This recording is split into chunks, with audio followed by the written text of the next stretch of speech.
सध्या सर्वच पक्षांनी नगरपरिषद निवडणुकीसाठी कंबर कसली आहे. कागलमध्ये महायुतीतच बिघाडी झाली आहे. कागल नगरपरिषदेसाठी काँग्रेसकडून नगराध्यक्षपदासाठी गायत्री इगल प्रभावळकर तर प्रभाग क्रमांक 3 ब मधून उमासागर कोंडेकर या लढत देत आहेत. काँग्रेसच्या शेतकरी सेलचे जिल्हाध्यक्ष सागर कोंडेकर यांनी हात या चिन्हावर दोन्ही उमेदवार ताकदीनं लढत देत असून मतदारांनी निर्भयपणे मतदान करत दोन्ही उमेदवारांना कागलच्या जनतेच्या सेवेची संधी द्यावी असं आवाहन केलंय.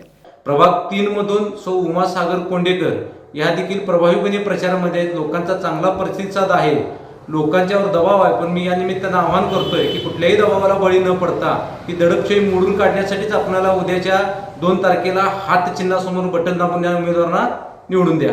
नगराध्यक्षपदाच्या उमेदवार गायत्री प्रभावळकर यांची राजकीय आणि सामाजिक वाटचाल केवळ पदाभोवती फिरणारी नसून लोकाभिमुख कामावर आधारित आहे.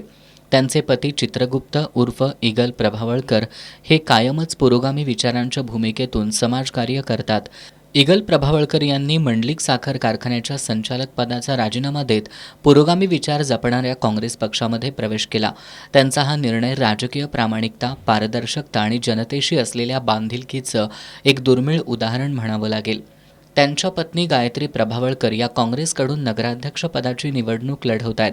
5 वर्षांच्या काळात कागल शहरातील पाणी, रस्ते, स्वच्छता आणि आरोग्य सेवा या क्षेत्रात आधुनिक तंत्रज्ञानाचा वापर करण्याची ग्वाही त्यांनी दिली आहे.